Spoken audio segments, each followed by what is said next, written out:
데일리 지저스 37번째 시간입니다. 여러분들 지금까지 너무 잘하고 계시고요. 혹시라도 아직 다 마치지 못하신 분도 있으면 염려하지 마시고 우리 오늘부터 로마서 시작하는데 로마서 말씀 다시 한번 또 힘내서 이어갔으면 좋겠습니다. 로마서는요, 바울이 로마에 있는 그리스도인들에게 쓴 편지가 바로 로마서입니다. 바울은 자신이 직접 로마에 가서 그들에게 복음을 전하고 또한 그 가운데서 로마의 황제의 그 치하 가운데서 어떻게든 믿음을 지키며 살아가려고 발버둥 치는 그리스도인들을 직접 만나고 그들에게 얼굴을 보고 말씀을 전하고 그들을 위로하고 싶었어요. 하지만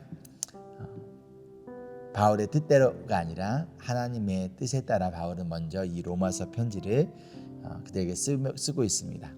그리고 이 편지를 통해서 복음이란 무엇인가, 정말로 어떻게 복음이 우리를 구원하는가, 나아가서 로마서 12장부터는 이 복음대로 살아가는 삶의 모습은 무엇인지를 그들을 사랑하고 그들을 아끼는 마음으로 이 편지를 씁니다. 특별히 로마서 1장 16절에 바울은 나는 복음을 부끄러워하지 않는다라고 이야기를 해요. 그리고 이 복음은 유대 사람을 비롯하여 그리스 사람에게까지 이르러 모든 믿는 사람을 구원하게 하는 하나님의 능력이라고 이야기합니다. 그래서 이 능력이라는 이 헬라어 단어가 두나미스라는 단어인데요. 이 단어는 영어의 다이너마이트의 근원이 어원이 되는 단어예요. 그만큼 복음은 우리를 변화시키는 능력, 다이너마이트와 같은 엄청난 능력을 가지고 있다라는 것이죠. 그 가운데 바울은 나는 복음을 부끄러워하지 않는다라고 얘기를 하고 있다라는 것은 아마도 로마에 살고 있는 그리스도인들 중에서 누군가는 복음을 부끄러워하고 있었기 때문이지 않을까. 그래서 바울은 수사학적 방법, 이것을 rhetorical question이라고 하는데요. 우리 한국말로 하면 우리 돌려가기라고도 합니다. 그래서 왜 복음을 부끄러워하고 있니? 라고 이야기를 하고 있어요. 너희가 정말 이 복음이 하나님의 능력, 다이너마이트와 같은 능력이라고 믿고 있다면 왜 복음을 부끄러워하고 있느냐라고 이야기를 하고 있습니다. 그래서 오늘 말씀을 보면요, 율법을 받은 유대인들에게 그들이 율법을 완벽하게 지킬 수 없다라는 것을 알려주고 있고, 그로 인하여 그 누구도 율법을 지킴을 통해서 하나님이 정하신 그 하나님의 의, 그 righteousness에 도달하고 하나님의 그 완벽하신 의를 온전히 만족시킬 수 있는 사람은 한 사람도 없다라는 것을 알려주고 있습니다. 즉 인간 스스로는 그 누구도 구원을 얻을 수 없는 아주 철저히 비참한 상태임을 오늘 로마서 1장부터 3장까지의 말씀을 통해서 알려주고 있습니다. 우리에서 한번 함께 말씀 읽도록 할게요. 그리스도 예수의 종인 나 바울은 부르심을 받아 사도가 되었습니다.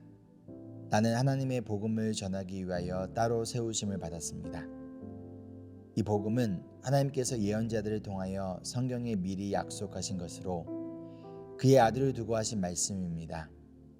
이 아들은 육신으로는 다윗의 후손으로 태어나셨으며 성령으로는 죽은 사람들 가운데서 부활하심으로 나타내신 권능으로 하나님의 아들로 확정되신 분이십니다.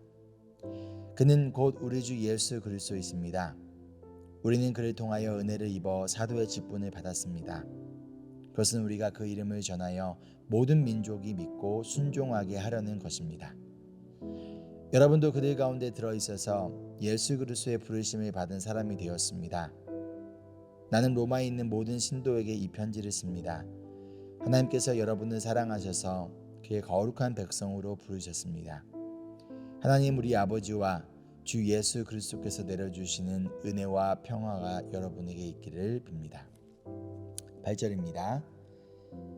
나는 먼저 여러분 모두의 일로 예수 그리스도를 통하여 나의 하나님께 감사를 드립니다. 그것은 여러분의 믿음에 대한 소문이 온 세상에 퍼지고 있기 때문입니다.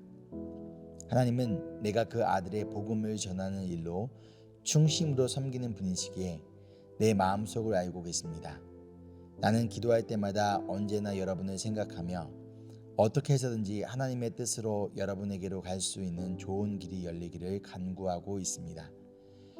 내가 여러분을 간절히 보고 싶어하는 것은 여러분에게 신령한 은사를 좀 나누어 주어 여러분을 굳세게 하려고 하는 것입니다. 이것은 내가 여러분과 함께 지내면서 여러분과 내가 서로의 믿음으로 서로 격려를 받고자 하는 것입니다.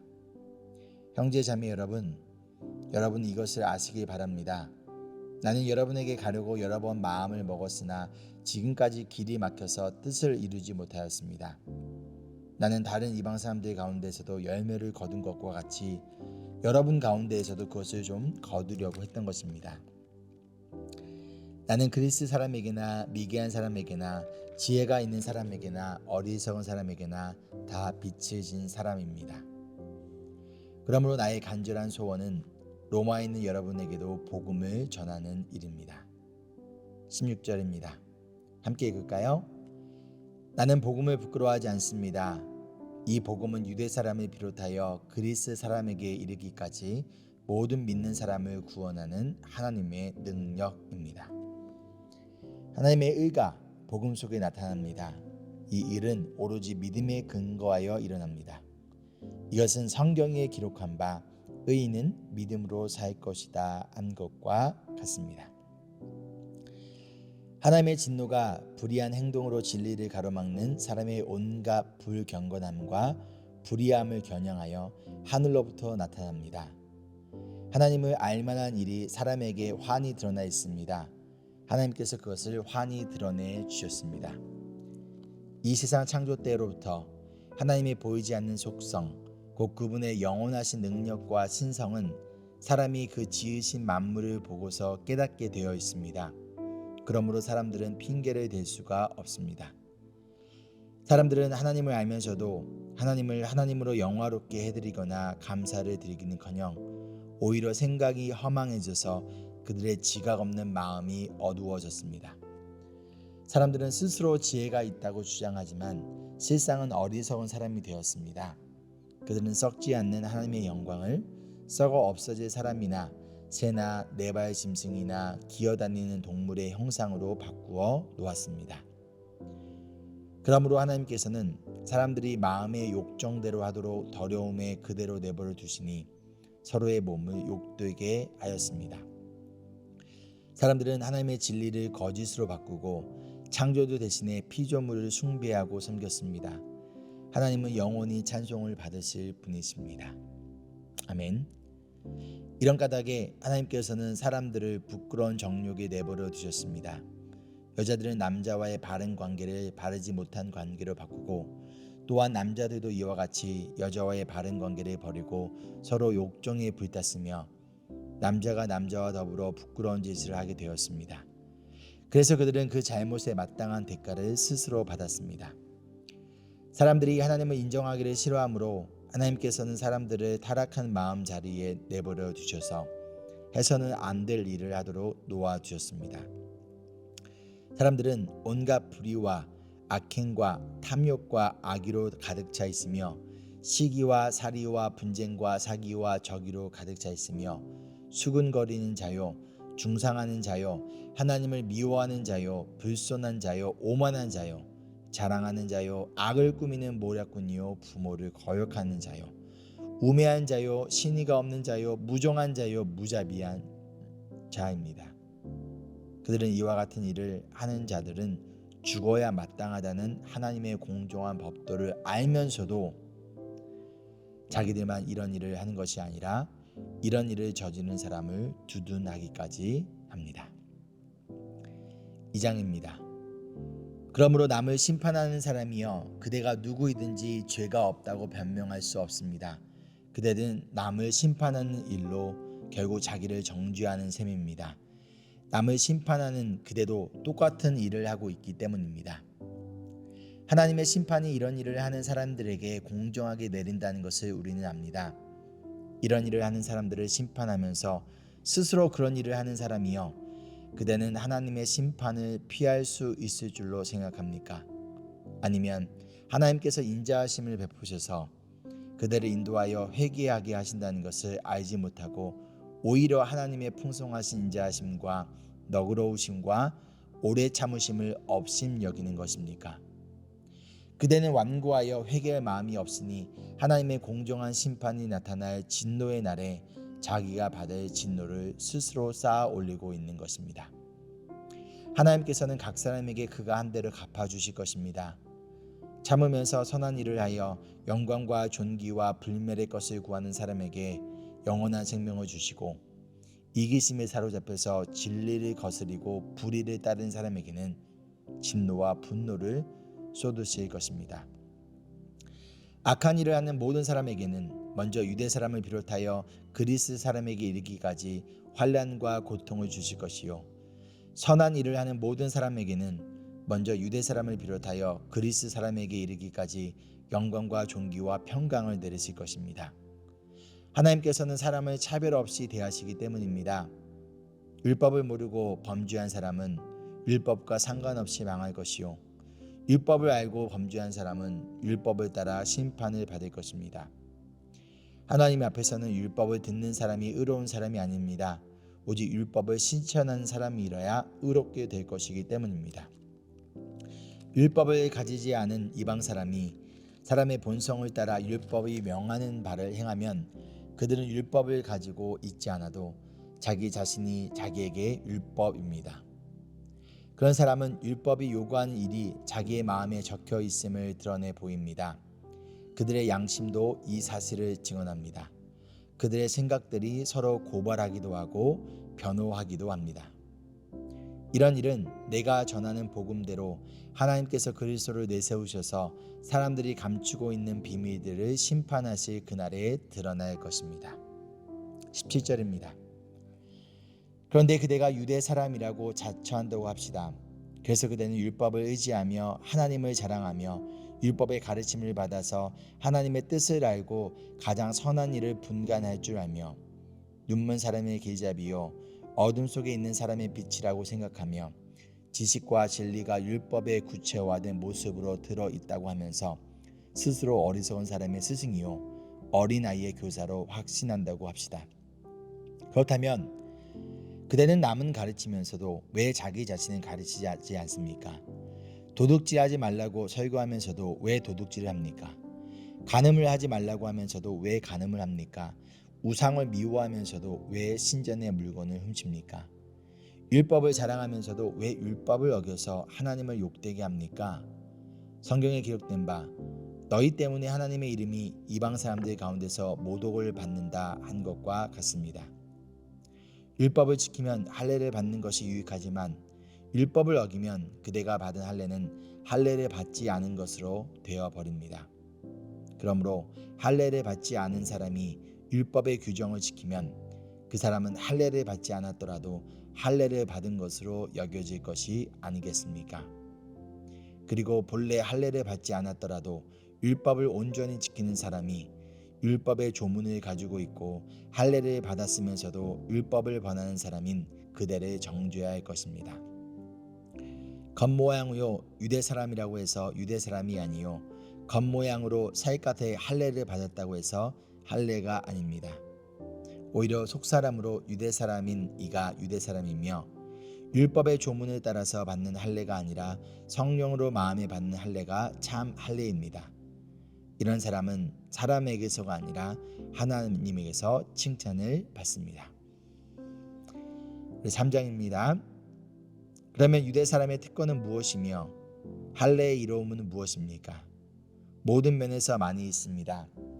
첫째는 그들이 하나님의 말씀을 맡았다는 것입니다. 그런데 그들 가운데서 얼마가 신실하지 못했다고 해서 무슨 일이라도 일어납니까? 그들이 신실하지 못했다고 해서 하나님의 신실하심이 없어지겠습니까? 그럴 수 없습니다. 사람은 다 거짓말쟁이지만 하나님은 참되십니다. 성경에 기록된 바 주님께서는 말씀하실 때에 의로우시다 인정을 받으시고 재판을 받으실 때에 주님께서 이기시려는 것입니다. 한 것과 같습니다. 그런데 우리의 불의가 하나님의 의를 드러내게 한다면 무엇이라고 말하겠습니까? 우리에게 진노를 내리시는 하나님이 불의하시다는 말입니까? 이것은 사람들이 말하는 방식으로 내가 말해본 것입니다. 절대로 그럴 수 없습니다. 만일 그렇다면 하나님께서 어떻게 세상을 심판하실 수 있겠습니까? 다음과 같이 반박하는 사람도 있을 것입니다. 나의 거짓됨 때문에 하나님의 참되심이 더욱 분명하게 드러나서 하나님께 영광이 돌아간다면 왜 나도 역시 여전히 죄인으로 판정을 받습니까? 더욱이 좋은 일이 생기게 하기 위하여 악한 일을 하자 하고 말할 수 있겠습니까? 사실 어떤 사람들은 우리가 그런 말을 한다고 비방합니다. 그런 사람들은 심판을 받아야 마땅합니다. 그러면 무엇을 말해야 하겠습니까? 우리 유대 사람이 이방 사람보다 낫습니까? 전혀 그렇지 않습니다. 유대 사람이나 그리스 사람이나 다 같이 죄 아래에 있음을 우리가 이미 지적하였습니다. 성경에 이렇게 기록되어 있습니다. 의인은 없다, 한 사람도 없다. 깨달은 사람도 없고 하나님을 찾는 사람도 없다. 모두가 곁길로 빠져서 쓸모가 없게 되었다. 선한 일을 하는 사람은 없다, 한 사람도 없다. 그들의 목구멍은 열린 무덤이다. 혀는 사람을 속인다. 입술에는 독사의 독이 있다. 입에는 저주와 독설이 가득 찼다. 발은 피를 흘리는 일에 빠르며 그들이 가는 길에는 파멸과 비참함이 있다. 그들은 평화의 길을 알지 못한다. 그들의 눈에는 하나님을 두려워하는 빛이 없다. 율법에 있는 모든 말씀이 율법 아래 사는 사람에게 말한 것임을 우리는 압니다. 그것은 모든 입을 막고 온 세상을 하나님 앞에서 유죄로 드러내려는 것입니다. 그러므로 율법의 행위로는 하나님 앞에서 의롭다고 인정받을 사람이 아무도 없습니다. 율법으로는 죄를 인식할 뿐입니다. 그러나 이제는 율법과는 상관없이 하나님의 의가 나타났습니다. 그것은 율법과 예언자들이 증언한 것입니다. 그런데 하나님의 의는 예수 그리스도를 믿는 믿음을 통하여 오는 것인데 모든 믿는 사람에게 미칩니다. 거기에는 아무 차별이 없습니다. 모든 사람이 죄를 범하였습니다. 그래서 사람은 하나님의 영광에 못 미치는 처지에 놓여 있습니다. 그러나 사람은 그리스도 예수 안에서 얻는 구원으로 말미암아 하나님의 은혜로 값없이 의롭다는 선고를 받습니다. 하나님께서는 이 예수를 속죄의 제물로 내주셨습니다. 그것은 그의 피를 믿을 때에 유효합니다. 하나님께서 이렇게 하시는 것은 사람들이 이제까지 지은 죄를 너그럽게 보아 주심으로써 자기의 의를 나타내시려는 것이었습니다. 하나님께서 오래 참으시다가 지금 이때에 자기의 의로움을 나타내신 것은 하나님은 의로우신 분이시라는 것과 예수를 믿는 사람은 누구나 의롭다고 하신다는 것을 보여주시려는 것입니다. 그렇다면 사람이 자랑할 것이 어디에 있습니까? 전혀 없습니다. 무슨 법으로 의롭게 됩니까? 행위의 법으로 됩니까? 아닙니다. 믿음의 법으로 됩니다. 사람이 율법의 행위와는 상관없이 믿음으로 의롭다고 인정을 받는다고 우리는 생각합니다. 하나님은 유대 사람만의 하나님이십니까? 이방 사람의 하나님도 되시지 않습니까? 그렇습니다. 이방 사람의 하나님도 되십니다. 참으로 하나님은 오직 한 분뿐이십니다. 그러므로 하나님께서는 할례를 받은 사람도 믿음을 보시고 의롭다고 하시고 할례를 받지 않은 사람도 믿음을 보시고 의롭다고 하십니다. 우리 31절 함께 읽겠습니다. 그러면 믿음으로 말미암아 우리가 율법을 폐합니까? 그럴 수 없습니다. 도리어 율법을 굳게 세웁니다. 아멘. 우리 적용 및 소그룹 나눈 질문입니다. 오늘 이 적용과 하고 소그룹 적용 질문도 여러분 소그룹 카톡방에 함께 나눠주셔야 됩니다. 자, 우리 첫 번째로 1장에서 바울은 자신의 복음을 부끄러워하지 않는다라고 아주 당당하게 이야기를 했습니다. 자, 그렇다면 여러분은 항상 복음을 자랑스러워하고 계십니까? 아니면 복음을 부끄러워하고 계십니까? 두 번째로 2장 말씀에서 유대인들은 할례를 받는 것이 구원의 조건이라고 생각을 했어요. 즉 구원받기 위해서는 무조건 할례를 받아야 된다라고 믿었던 것이죠. 그들을 향하여 바울은 육체의 할례가 아니라 마음의 할례를 받아야 한다라고 알려주고 있어요. 그렇다면 바울이 이야기하는 마음의 할례는 무엇일까요? 어떻게 우리가 마음의 할례를 받을 수 있을까요? 세 번째로 3장 말씀에서 율법의 기능이 무엇인지를 바울은 이야기합니다. 율법이 필요 없다라고 얘기하는 거 아니에요. 율법이 필요한데 율법이 가진 기능이 있다라는 것이죠. 그 기능이 무엇일까요? 그리고 은혜로 구원받은 우리에게 율법은 오늘날 어떠한 적용을 또 어떻게 작용을 할까요? 마지막 네 번째로 오늘 말씀을 통하여 예수님이 여러분에게 원하시는 회개와 또 믿음의 결단은 무엇인가요? 우리 함께 기도하실까요? 사랑과 은혜가 풍성하신 주님, 우리에게 복음을 주심을 감사하며 그 복음의 능력이 유대인과 그리스인과 나아가 모든 열방 가운데 예수 그리스도를 믿는 자들을 구원케 하는, 그리고 구원받은 자답게 살아가게 하는 다이너마이트와 같은 하나님의 능력임을 우리가 믿을 수 있도록 주님 그 믿음을 우리에게 선물로 주시고 부르심받은 가정, 학교, 직장 또 세상 속에서 복음을 믿는 자로서 그 정체성에 맞게 오늘 하루도 힘차게 살아갈 수 있도록 성령 하나님께서 우리 성도님들을 지켜주시고 보호하여 주시옵소서. 오늘 하루도 예수님과 함께 동행하는 귀한 시간 되기를 소망하며 살아계신 예수 그리스도의 이름으로 기도합니다. 아멘. 오늘도 예수님과 함께 동행하는 복된 하루 되기를 소망합니다. 우리 함께 외칠까요? Embrace Jesus, embrace people.